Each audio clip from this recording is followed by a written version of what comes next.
Good morning dear student. तो welcome करता हूं आपके अपने YouTube channel the Aimers Education पर। मैं आपका टीचर सजल शर्मा आपको न्यूमेरिकल सीरीज की ओर ले चलता हूं। कल मैंने आपको 2 न्यूमेरिकल करवाए थे, आज उसी सीरीज का एक न्यूमेरिकल और कराता हूं। ये न्यूमेरिकल आपके बोर्ड परीक्षा 2014 में पूछा गया है। ये न्यूमेरिकल आपकी स्क्रीन पर शो हो रहा है। तो इस न्यूमेरिकल में जो दिया गया है वो दिया गया है बेटा, सड़े हुए अंडे जैसी गंध वाली विषैली गैस H2S गुणात्मक विश्लेषण में उपयोग की जाती है।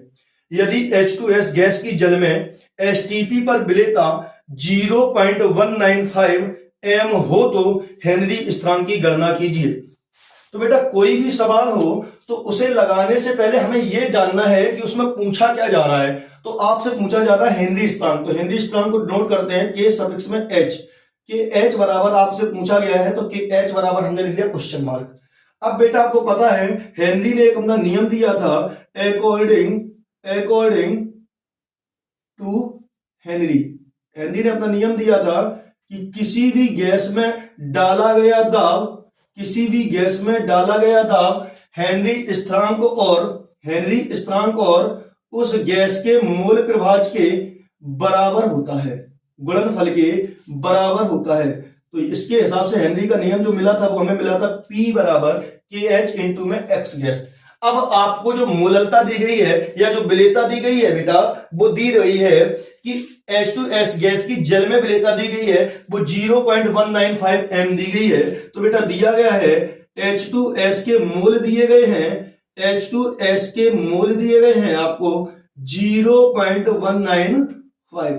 जैसा कि आपको पता है कि H2S गैस घुली जा रही है आपकी जल में, तो बेटा जो चीज घुली जाए वो होती है विलेय और जिस चीज में घुली जाए वो होता है विलायक। और विलेय को हम लोग B से नोट करते हैं और विलायक को हम लोग A से नोट करते हैं मेरे बेटा। तो इधर पे हम लोग H2S के मोल दिए गए हैं, तो मोल को नोट करते हैं मेरे बेटा N से, और दिए किसके हैं H2S। और हमने अभी आपको बताया था कि H2S आपका विलेय है और विलेय को नोट करते हैं B से, तो इसलिए हम N सफिक्स में B बराबर लिखेंगे 0.195। अब आपको जो लाइन दी गई थी बेटा वो दी गई थी कि H2S गैस की जल में विलेयता 0.195 m है, जिसका मतलब होता है कि H2O का जो भार दिया है आपको वो दिया है बेटा, कितना दिया है वो आपको दिया है 1 किलोग्राम। कितना दिया है 1 किलोग्राम। अगर इस 1 किलोग्राम को हम लोग ग्राम में बदलेंगे तो मेरे बेटा ये बदलेगा 1000 ग्राम में, 1000 ग्राम में बदलेगा। अब हमको इसके भी मोल निकालने पड़ेंगे, तो फॉर्मूला लगाएंगे Na बराबर मात्रा बटे में अनुभार। तो मात्रा भी किसकी होगी H2O की, तो W सफिक्स में A अपॉन में M सफिक्स में A। तो बेटा W बराबर होता है भार, तो भार दिया है आपको 1000, और M बराबर होता है मेरे बेटा अनुभार। और जल का अनुभार सबको पता होगा, जल का अनुभार होता है 18। तो 18 का भाग जब हम लोग 1000 में देंगे तो आंसर निकल के आएगा 55.55। इतनी बात समझ में आई मेरे बेटे? इतनी बात समझ में आई कि नहीं आई? अब इधर से हम लोग निकालेंगे H2S का मूल प्रभाज, H2S गैस का मूल प्रभाज। तो बेटा H2S गैस का मूल प्रभाज निकालेंगे, तो H2S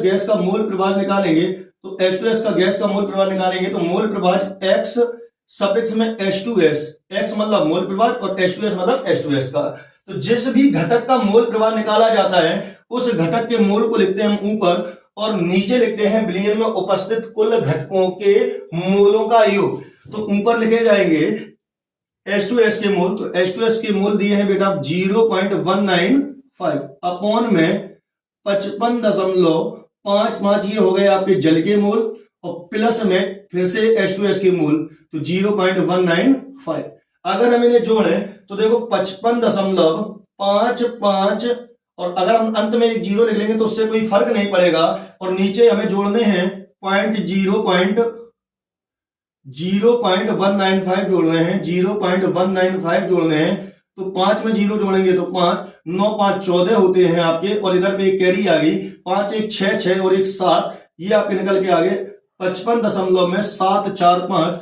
तो 0.195 अपॉन में भाग दे रहे हैं आप 55.7 7 4 5, इधर से पॉइंट कैंसिल हो जाएगी। जब इनको आप हल करेंगे तो आंसर निकल के आएगा 0.0035।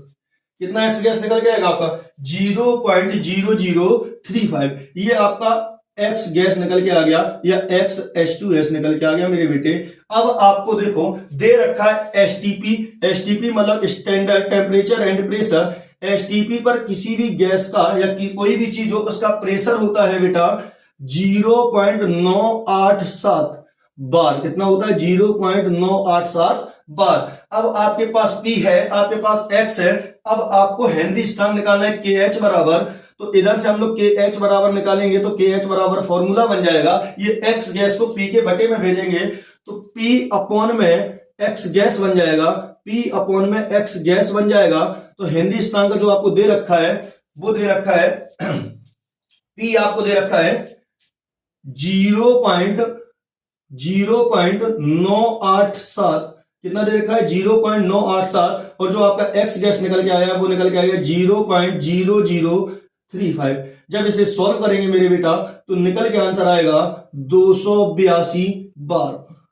282 बार ये आपका KH बार बराबर निकल के आएगा मेरे बेटा।